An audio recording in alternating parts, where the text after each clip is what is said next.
Ketemu lagi. Kita lanjutkan yang tadi. Hari yang ke-15 dari 135 hari terakhir bersama Elena. Hari ke-15 13 Desember. Suasana Natal di rumah sakit meriah sekali, dengan sumbangan-sumbangan yang datang setiap saat ketika setiap pasien menerima lebih dari 20 mainan. Kukira aku akhirnya menemukan adanya perkemahan pelatihan untuk menjadi Santa Claus tiruan ketika kami menerima kunjungan lebih dari 5 orang Santa dalam 4 hari. Hal itu tidak banyak mempengaruhi legenda Santa dalam benak Elena ketika ia mengerti yang sebenarnya, tetapi ia tidak berani mengatakannya padaku. Kupikir ia mengira aku masih mempercayai Santa juga, sehingga ia memilih untuk tidak merusak Natalku. Santa datang lagi hari ini, tetapi yang kelima kalinya. Bahkan Elena memiliki pemesanan tempat. Karena tidak ada lagi yang kami kerjakan, sambil menunggu waktu bertemu dengan dokter 2 jam lagi, kami memutuskan untuk berjalan-jalan ke kampus. Tampaknya kami tidak sendirian ketika memasuki antrian ratusan orang yang juga ingin bertemu dengan Santa. Dalam beberapa menit, Elena sudah berada di ujung antrian, berkumpul bersama anak-anak berusia 0 sampai 6 tahun. Di sana ia diberi sebuah mainan dan sebuah buku yang segera dibuka dan dibacanya. Walaupun itu adalah hadiah yang menyenangkan, namun sama sekali tidak terduga, setidaknya oleh kami. Ternyata acara itu adalah acara tahunan seperti yang dikatakan oleh orang-orang di sekitar kami di kelompok 0 sampai 6 tahun. Para orang tua tidak saja mengetahuinya, tetapi juga secara aktif mempersiapkan anak-anak mereka untuk mengikuti acara tersebut dengan menyuruh mereka memilih hadiah mainan yang paling berharga atau yang sedang banyak dicari ketika itu. Dalam hal itu, ternyata acara ini lebih membuat orang tua bahagia daripada membuat anak-anak bahagia. Di sana, di sekitar kami, ada banyak anak-anak yang diseret turun dari tempat tidur mereka ketika mereka baru saja mendapatkan kemoterapi hanya untuk mendapatkan hadiah bagi orang tua mereka. Sementara ada juga anak-anak yang memang ingin berada di sana. Ada juga mereka yang lebih sedang tetap berada di tempat tidur mereka, atau di mana saja asalkan tidak di sana. Nyaris tampak bahwa anak-anak itu malu karena kelakuan orang tua mereka. Aku juga malu. Mereka tidak hanya memiliki rencana untuk hadir dalam acara ini, mereka juga membual kepada keluarga lainnya betapa mereka menipu organisasi dan memberi mereka hadiah dengan mengatakan bahwa anak mereka yang berusia 4 tahun memiliki permintaan terakhir pergi ke Las Vegas. Aku tidak tahu pendapatmu, tetapi sulit bagiku untuk mempercayai anak berusia 4 tahun memilih Las Vegas sebagai tujuan liburan yang tepat baginya. Apakah Elena berpendapat sama denganku? Aku tidak tahu, tetapi ketika tiba saatnya untuk memilih, ia lebih memilih kerajinan tangan seharga $5 daripada CD radio, sebuah alat musik Disney Ariel, sebuah MP3, dan sebuah boneka Dora atau yang lainnya di dalam kotak raksasa. Setelah itu, ia minta untuk pergi dan menunjuk ke arah pintu. Aku setuju. Kami meninggalkan tempat itu lalu duduk di atas rumput merenungkan apa yang baru saja kami lihat sambil membalik-balik buku itu. Tragedi dapat menjadi ilham namun dapat juga merusak kehidupan. Beberapa orang menggunakan tragedi untuk memanfaatkan dan mengembangkan kegiatan tersebut sehingga tidak saja merusak reputasi mereka, namun juga kesan anak-anak mereka terhadap orang tua mereka. Orang lain bereaksi terhadap tragedi dengan lari dari kenyataan dan memanjakan anak-anak mereka. Aku sama bersalahnya dengan orang yang kedua itu. Menghadapi masalah kesehatan Elena, aku ingin membawanya pergi dari semuanya itu dan memperlihatkan dunia padanya. Aku ingin menghindari 6 bulan yang akan datang untuk masuk sekolah dan tidak akan pernah membiarkannya jauh dari sisiku. Aku ingin membelikannya seekor anak anjing. yang kukatakan padanya bahwa aku alergi terhadapnya, atau mainan khusus padahal aku tidak mempunyai cukup uang untuk membelinya, dan baju-baju yang paling indah dari toko pakaian bekas. Aku ingin memberikan segalanya padanya, tetapi ketika melakukannya aku tahu bahwa aku juga harus menghadapi akibatnya. Kenormalan juga sebuah hadiah. Ia rindu akan rumahnya karena ia harus sekolah, karena ia ingin rumah tak sempurnanya, karena ia ingin peraturan dan disiplin, dan karena ia ingin berada di dekat adiknya. Meski begitu, kehidupan sehari-hari kami adalah kehidupan yang telah kami pilih, dan semoga adalah kehidupan yang kami inginkan juga, sehingga kami puas dengan kehidupan kami dan dengan diri kami sendiri. Itu adalah hadiah yang kuberikan kepada putriku dan hadiah yang harus terus kuberikan kepadanya sepanjang hidupnya, walau aku tidak tahu berapa lama lagi. Elena ingin menghormati keluarganya, ingin memiliki kembali kehidupannya, dan tidak mau mainan atau liburan. Dengan begitu, sakitnya telah mengajari kami sebuah pelajaran penghargaan dan bersyukur atas apa yang telah kami miliki. Walau mungkin hal itu tidak pernah cukup, itulah yang kami butuhkan. Kami masih bisa berlibur, kami masih bisa menikmati kebersamaan kami. Namun sejak itu, aku juga akan menghormati kehidupannya sebagai gadis Cincinnati berusia 5 tahun yang berakar kuat pada tradisi dan moral. Ia akan mendapatkan keluarganya, rumahnya, sekolahnya, teman-temannya, dan kehidupannya kembali setelah radiasi dan kemoterapi berakhir 2 minggu dari sekarang. Dan jika ia menginginkan seekor anak anjing, siapa tahu aku justru akan berhenti alergi. Kenormalan tidak berarti aku tidak mau memanjakannya. Hari ke-16, 14 Desember. Setelah melewati 15 hari, aku telah mempelajari beberapa peraturan tentang seni penyembuhan pasien. Pertama-tama, bagaimana cara bersikap di samping tempat tidur pasien tidak boleh diremehkan. Kami telah dipertemukan dengan dokter-dokter luar biasa yang tidak tahu apa-apa tentang Dora ataupun Barbie, dan merasa bahwa pemecahan segala masalah Elena adalah dengan menusukkan jarum IV pada tubuhnya. Jarum IV.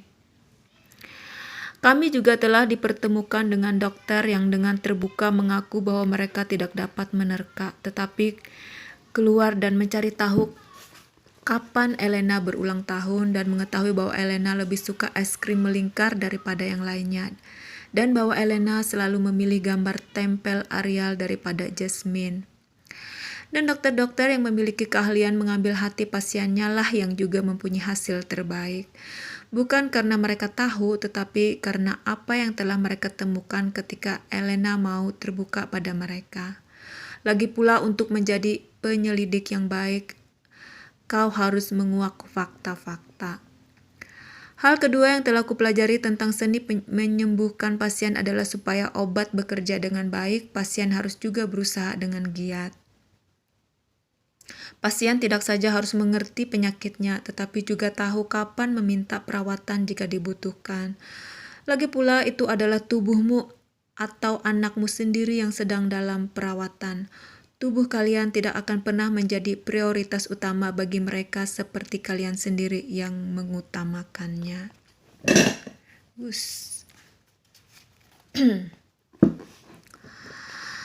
Hal ketiga yang telah ku pelajari tentang seni penyembuhan adalah perilaku yang baik dan harapan positif sangat penting bagi penyembuhan. Walau penyakit itu mungkin tampak mengancam pada awalnya, akan tiba saatnya ketika kau kehabisan jaringan dan mulai berusaha untuk sembuh. Kami berada pada posisi itu sekarang. Hal keempat yang telah kupelajari tentang seni penyembuhan adalah infeksi kerongkongan mengakibatkan tumor otak. Ya baiklah, mungkin juga tidak, tetapi jelas tampak seperti itu ketika kau membawa putrimu ke rumah sakit. karena infeksi sederhana, kemudian kau dihadapkan pada hal yang lebih dari yang ingin kau ketahui. Aku akan langsung pergi ke MRI jika Gracie menderita infeksi kerongkongan. Apakah kau pikir berlebihan jika aku membeli alat itu dan kusimpan di ruang bawah untuk berjaga-jaga?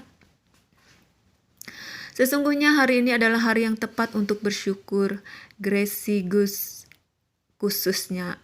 Dan ketika kami mengerti pentingnya harapan positif, Gracie datang menyelamatkan. Kau tahu, Elena dan Gracie nyaris tak memiliki kesamaan selain orang tua mereka. Rambut Elena coklat, Gracie berambut pirang. Elena memiliki hidung ayahnya, tolong dirinya Tuhan, dan Gracie mendapatkan hidung ibunya. Elena adalah anak yang tenang, sementara Gracie adalah anak yang akan membuatku terjaga sepanjang malam selama hidupku. Mungkin aku akan berjaga di teras depan dengan senapan panjang di tangan karena kau tidak pernah mempercayai anak lelaki. Elena anggun dan Gracie, ya, senyumnya berkilauan dan sama sekali tidak anggun. Aku mengatakan pada Brooke bahwa ia tidak akan pernah memiliki keanggunan itu, walau memberinya nama Grace. Tetapi aku tidak pernah mengatakan, ku bilang juga apa pada Brooke. Elena menyukai kuku yang rapi dan baju mewah. Gracie menyukai mobil-mobilan dengan pengendali jarak jauh. Elena bersungguh-sungguh dan teratur. Gracie, Gracie, dan ia adalah satu-satunya yang dibutuhkan Elena sekarang. Setelah melewatkan seminggu mendengarkan tentang tumor, radiasi, dan kerontokan rambut, sambil berjuang menelan yogurt, Elena membutuhkan 1 dosis spontanitas dan cinta polos Gracie. Tentu saja cinta Grandma juga tidak melukainya. Dan di antara keduanya, mereka akhirnya dapat membuat Elena tertawa dan tersenyum dalam 8 jam kehadiran mereka. Tidak lama kemudian, Elena sudah dapat berjalan, berbicara, makan, dan tersenyum lagi. Jadi apa yang tidak berhasil dilakukan Dad dan para dokter selama 4 hari mampu dilakukan oleh Grandma dan Gracie dalam 8 jam. Dan kesembuhan itu seperti mujizat. Sementara aku yakin perusahaan obat dan para dokter akan mencoba dan berusaha mengatakan bahwa kemajuan itu karena peran radiasi, dexamethasone, ondansetron, dan apapun yang dikonsumsinya. Elena juga mendapatkan sebuah resep cinta. Tentu saja Grandma dan Mom menggunakan resep racikan mereka sendiri. Aku yakin perusahaan obat akan segera bergerak untuk mematenkan belanja baju dan sepatu ketika mereka mengetahui besarnya kemajuan yang dialami Elena setelah dibawa ke ganggang toko-toko pakaian setempat untuk memilih pakaian yang akan dikenakannya pada hari istimewa ketika menonton drama Nutcracker pada hari Sabtu. Betapa mengagumkan pengaruh gaun beledu merah dan sepatu balet dari kulit merah terhadap kanker. Kemungkinan mungkin juga lebih murah dibandingkan dengan obat-obatan lainnya. Hari ini hari besar bagi Gracie dan kami semua memerlukannya.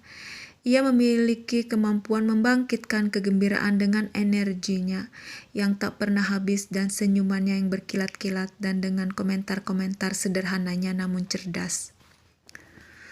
Suatu ketika ia mengatakan padaku, "Ya ampun, Dad, kau tahu kita tak memerlukan segala dokter itu untuk Elena jika kita dapat meminta Yesus untuk turun ke sini dan memperbaiki Elena." Lalu menit berikutnya ia menjelaskan padaku perbedaan antara gambar tempel Hello Kitty dan gambar tempel Barbie yang ia tempelkan pada kemejaku. Ia tidak akan pernah mengulangi komentarnya, tidak pernah mendiskusikannya, dan sepanjang hidupku, aku tidak tahu dari mana kecerdasan itu berasal. Tetapi pada Gracie, hal itu berasal dari hatinya, langsung seketika itu juga. Semangatnya muncul setiap saat dan Tuhan tahu kami membutuhkannya semuanya. Lalu siapa tahu kau penasaran tentang perbedaan gambar tempel Hello Kitty dan gambar tempel Barbie adalah karena aku bukan seorang gadis, maka aku tentunya memiliki kesamaan lebih banyak dengan kucing. Benar-benar cerdas. Hari ke-18-16 Desember. Pasti karena sandal berwarna merah delima, Elena mengenakannya untuk pertama kalinya dan membuat perbedaan yang luar biasa. Dari pagi hingga malam, Elena nyaris berjalan di setiap gang dengan kekuatannya sendiri. Tentu saja dengan Mom dan Dad yang selalu melindungi sehingga tak pernah pergi dari sisinya. Bahkan ketika ditawari kursi roda, ia menolak lalu terus berjalan, berjuang mengangkat tungkai kanannya melawan kekakuan karena kelumpuhan dan atrofi yang lama. Kupikir kemajuannya hari ini lebih karena keinginannya daripada kekuatannya. Ketika itu semangatnya tinggi, keinginannya kuat dan ketakutan jika kemilau sepatu barunya akan lecet. Kau tahu, Elena adalah salah satu dari gadis-gadis yang membanggakan kemilau sepatunya sehingga aku tahu bahwa pada setiap langkahnya ia mencoba agak lebih keras supaya tidak menyeret kaki kanannya. Pokoknya berhasil dan aku akan membelikannya sepatu baru setiap hari jika hal itu membuatnya mengalami kemajuan. Suaranya bertambah hari ini ketika ia memaksakan diri untuk menggunakannya. Sebagian besar ditujukan pada Gracie ketika meneriakkan, "Punyaku!" yang terdengar sangat jelas. Sisa kata-kata itu dan kalimat masih tidak jelas, namun yang penting adalah ia telah mencobanya. Lagi pula terapi lebih merupakan latihan memperjuangkan keinginan daripada kemampuan. Semoga ini akan terus membaik setelah Mom mengambil alih dalam beberapa hari lagi. Dari sinilah aku memulai 18 hari yang lalu dengan sebuah diagnosis dan dunia asing yang baru. Untuk pertama kalinya aku akan pergi dari sisi Elena dan kembali ke Cincinnati sementara Mom menggantikanku selama 4 hari. Sejak kami mempelajari tumor itu 18 hari yang lalu, aku telah menggunakan setiap malam dan setiap hari di sisi Elena. Kami telah bercakap-cakap tentang keinginan-keinginan seumur hidup dan perdebatan tentang Muppets. Keduanya dengan ketegangan yang tidak pernah terbayangkan sebelumnya. Ia mencintai Rizzo, sedangkan aku Gonzo. Namun kerenggangan itu tidak pernah menjadi semakin lebar. Dalam waktu itu juga aku mengenali putriku dengan lebih baik selama 18 hari dibandingkan dengan yang telah ku ketahui selama 5 tahun. 11 bulan dan 26 hari. Ia lebih suka melukis daripada menggambar, menyukai gaun tidur tanpa lengan dan paling menyuka es krim melingkar coklat dan vanila dibandingkan dengan yang lainnya. Jika mereka tidak memilikinya, ia akan memilih es krim vanila saja, tetapi tidak pernah meminta es krim coklat saja. Dan ketika itu aku melihat kemajuannya dan dari pincang dan suaranya yang lemah hingga kelumpuhan tubuh sebelah kanannya, keterbatasan pandangan sebelah kiri dan tidak bersuara sama sekali. Sekarang ia sudah kembali ke titik semula dengan kelumpuhan sisi kanan tubuhnya dan suara lemah. Secara jasmani rasanya seperti 18 hari berakhir ini tidak pernah terjadi. Tetapi di dalam benak kami tahu lebih banyak. Ketika itu aku bahkan bertanya-tanya apakah kami dapat bertahan sejauh ini ketika kami menemukan pendarahan di dalam yang buruk, tercekik dan sebuah tumor yang tampak berlari lebih cepat daripada perawatan steroid yang paling agresif manapun yang dapat diresepkan dokter. Kali ini walau kuharapkan tidak pernah terulang lagi, hal tersebut membuat kami semakin menguatkan pengutamaan kami dan membuat kami siap untuk terus berjuang. Hari ini adalah juga hari yang mengajarkan kami untuk menguatkan perjuangan kami seperti ketika kami membawa Elena pergi berjalan-jalan. Pertama-tama ia pergi bersama Mom, Gracie dan Grandma untuk merawat kuku tangan, kuku kaki dan mengatur rambut. Itu adalah kesempatan dimanjakan oleh orang-orang di salon kecantikan itu dan saat untuk membanggakan penampilannya. Saat-saat menggembirakan itu terasa cepat berlalu karena rasa sakit yang dialami Elena akibat obat yang diminumnya pagi itu. Namun hal itu cukup memberikan perubahan perasaan dan menghapus kesan muram dari wajah Elena yang tampak sepanjang minggu itu. Sekali lagi ia merasa seperti seorang gadis kecil ketika memamerkan kuku-kuku jemarinya dan kakinya kepada semua orang yang mau berhenti dan menatapnya. Dengan perjalanan khusus ke pertunjukan balet The Nutcracker malam ini, kuku merah dan sepatu yang sesuai menjadi sangat penting.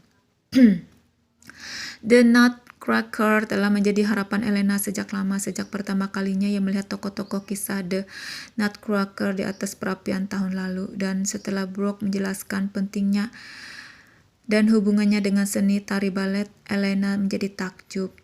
Maka ketika pohon pertama didirikan di toko peralatan keras setempat setelah Halloween, hei, itu adalah toko yang sering kukunjungi bersama Elena. Ia tahu bahwa waktu pertunjukan The Nutcracker telah tiba. Sekarang akhirnya ia akan menyaksikan pertunjukan balet pertamanya di dalam gedung teater yang sesungguhnya dengan mengenakan gaun indah, kuku cantik, dan tatanan rambut. Maka ia merasa berada di surga. Tentu saja ia juga memakai sandal merah delima untuk melengkapi gaunnya. Aku akan senang mengatakan bahwa ia terkagum-kagum setiap menitnya, atau bahwa ia sangat mencintai setiap balerinanya. Tetapi sebenarnya ia jatuh tertidur di dalam dekapan Mom setelah masa jeda. Radiasi memperlihatkan pengaruhnya pada anak itu dalam bentuk keletihan. Jadi inilah akibatnya, namun dampak suasana gembira itu masih terasa. Sore itu adalah saat yang jauh dari pembiusan, kemoterapi, dan tes darah, dan itulah yang paling penting. Saat itu juga merupakan kesempatan ditimang-timang dalam buayan Mom, dan aku yakin Mom juga tidak keberatan Gracie. Sebaliknya, ia seperti segulungan energi ketika berpindah-pindah dari pangkuan Grandma ke pangkuanku sambil menirukan gerakan tangan serdadu terakhir. Putri salju dan peri manis di atas panggung. Kadang-kadang ia juga bosan, lalu ia membelai-belai jenggot Grandpa dan rambut demi keberuntungan dan mencium pipi Grandpa. Secara keseluruhan, hari itu adalah hari yang indah. Besok pagi aku harus pergi, namun aku merasa puas karena melihat kemajuan itu. Walau kami harus bersiap menghadapi kenyataan bahwa menurut dokter-dokter kemajuan itu sangat mungkin hanya sementara. Selalu terasa sangat sulit melihat putrimu yang dulu sehat lalu suatu hari menjadi lumpuh, mengkonsumsi banyak obat-obatan dan kemungkinan menderita penyakit yang mematikan. Aku membayangkan akan lebih sulit lagi jika melihatnya mengalami kemajuan hingga ke kesempurnaan, namun harus tetap memikirkan bahwa hal itu tidak akan berlangsung seterusnya. Apakah hanya untuk 3 bulan, 5 bulan, 7 bulan, atau mungkin untuk sepanjang hidupnya? Keadaan Elena benar-benar membaik, dan yang dapat kulihat, ia mungkin mendapatkan kembali segala kemampuannya yang hilang. Ketakutan terbesar kami adalah setelah ia mengalami kemajuan, ia akan mundur dengan cepat.